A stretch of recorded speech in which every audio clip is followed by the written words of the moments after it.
Welcome to The Explainer. Today, we're cracking open the ultimate toolkit for understanding our world, the economic lenses. We're going to dive right into exactly how human choices are made, analyzed, and predicted. Let's get into it. So, I want you to think about this question for a second. How do we make choices in a world where we have basically unlimited wants, but strictly limited resources? Think about it. You want a new car, better roads, free healthcare, shorter work weeks, maybe even a pet dinosaur. But the time, money, materials, and labor to pull all that off, well, they're finite. This right here is the ultimate human dilemma, and it's the very friction that powers the entire economic machine. And there's a very specific word for this dilemma: scarcity. It is absolutely the fundamental economic problem. Now, a lot of people think economics is just rigid math, endless spreadsheets, or super abstract finance, but it really isn't. At its core, economics is a practical toolkit. It's a way of thinking designed to manage this exact problem of scarcity. It's all about studying how people, firms, and governments make rational choices to allocate those scarce resources. To make sense of all this, we're going to cover four main areas today: the economic machine, zoom in, zoom out, facts versus values, and finally, schools of economic thought. All right, Section 1, zoom in, zoom out. Whenever you study economics, you're generally looking through one of two lenses: microeconomics or macroeconomics. Think of microeconomics like a microscope. You're zoomed all the way in, closely examining the behavior of small, individual economic units. This is the realm of, say, an individual household deciding what groceries to buy, or a single business trying to figure out how much product to manufacture. Macroeconomics, on the other hand, that's the telescope. You are zoomed all the way out, studying the performance, structure, and decision-making of the economy as a whole, the aggregate. And you can really see the practical difference here. On the micro side, we're analyzing things like individual income, the price of a single cup of coffee, or the supply and demand within one specific market.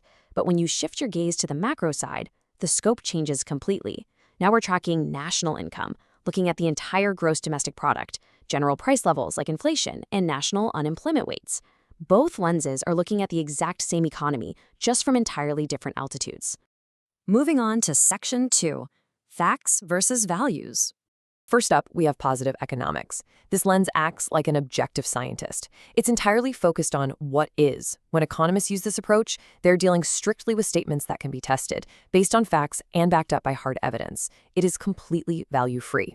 In stark contrast, we have normative economics. This lens acts a lot more like a politician, or a philosopher, really. It deals with what ought to be.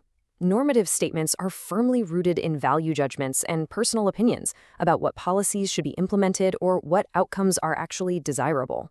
Notice how the positive side is simply connecting causes and effects based on tested facts. It's descriptive, right?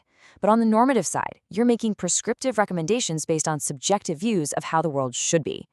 Both of these are used constantly in the real world, but economists generally favor that positive approach to preserve the integrity and credibility of their analysis.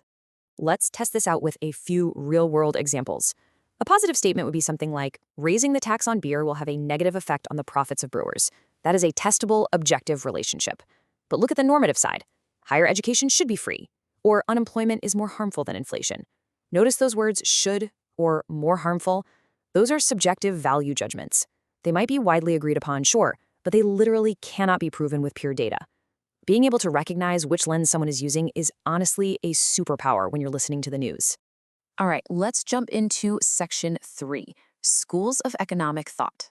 So, economic thought wasn't just invented overnight. It evolved over centuries. We're going to track this fascinating journey starting from the classical economists of the 1700s straight through to late 19th century welfare economics. Along the way, we'll witness the Keynesian revolution of the 1930s, the monetarist response of the 1960s, and see exactly how all these different perspectives stack up. Our journey begins in the 1700s with Adam Smith, who's widely known as the father of economics. He was a massive pioneer of political economy during the Scottish Enlightenment. Back in 1776, he published his absolute magnum opus, The Wealth of Nations, which is essentially considered the first modern work of economics. Smith really laid the foundation for the classical school of thought. The core idea here is that a capitalist, free market economy works best when it's just left alone, the laissez-faire approach. Smith argued that through rational self-interest, individuals naturally coordinate supply and demand. He called this the invisible hand. Basically, if everyone just acts in their own self-interest, the market naturally finds balance and drives economic prosperity, entirely without government intervention. He also famously broke down how the division of labor vastly increases productivity. Jumping ahead to the late 19th century, we meet Alfred Marshall. He was an incredibly influential English economist, and his 1890 book, Principles of Economics, became the dominant textbook in England. Marshall fundamentally shifted the paradigm, ushering in the neoclassical school. Now, where classical economists focused heavily on broad markets and labor, neoclassical economists, like Marshall, introduced a much more scientific, quantitative model. They started using diagrams and heavy math to explain human behavior. A massive contribution here was the concept of marginal utility. This is the idea that individuals make decisions based on maximizing their satisfaction, or profit, with each additional unit of a good. They effectively brought the forces of supply, demand, and cost of production into one beautifully coherent, perfect competition model. But then, the 1930s hit, and with it, the devastating Great Depression. The classical idea that markets would just naturally fix themselves? Yeah, it wasn't working. Massive unemployment was incredibly persistent. Enter John Maynard Keynes. He sparked an absolute revolution in economic thinking, completely challenging those classical views. Keynes practically created macroeconomics as we know it today. The Keynesian school argued that free markets definitely do not automatically ensure full employment. In a crisis, wages can be sticky, and total spending, what we call aggregate demand, can completely collapse. His bold solution? Government involvement is vital. Keynes advocated that during a severe downturn, governments must step in using fiscal and monetary policies. They need to actively increase government spending and lower taxes to stimulate demand. And yes, even if it means deficit financing, they have to do it to pull the economy out of a depression. Fast forward a bit to the 1960s and 70s, economies were facing a brand new problem: stagflation.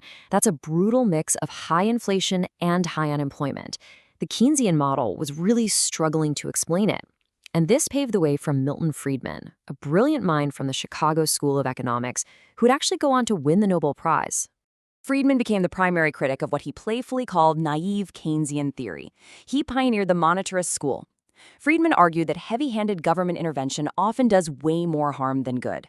Instead, he believed the focus should strictly be on the money supply and central banking. Monetarists argue that the government's role should be heavily restricted. They advocate for privatization, deregulation, and basically allowing market forces to operate freely. They believe that a steady, small, and predictable expansion of the money supply is far superior to these rapid, massive shifts in government spending.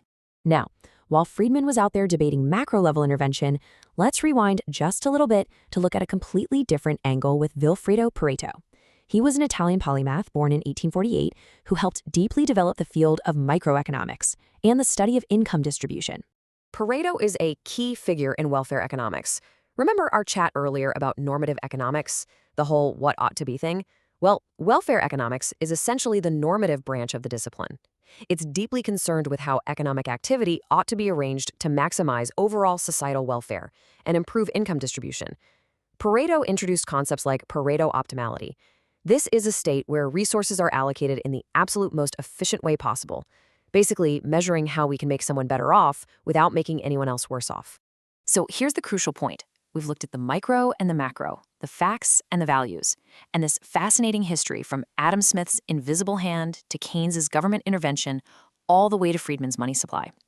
Economics isn't just one static rulebook. It's a dynamic toolbox of lenses. And honestly, no single school has all the perfect answers for every situation. Which leaves me with a final, thought-provoking question for you to consider as you look at the news today. Which economic lens, or maybe combination of these schools of thought, do you think is currently guiding your own country's economy? Use your new toolkit, look closely, and you might just see the world entirely differently. Thanks for joining me on this explainer.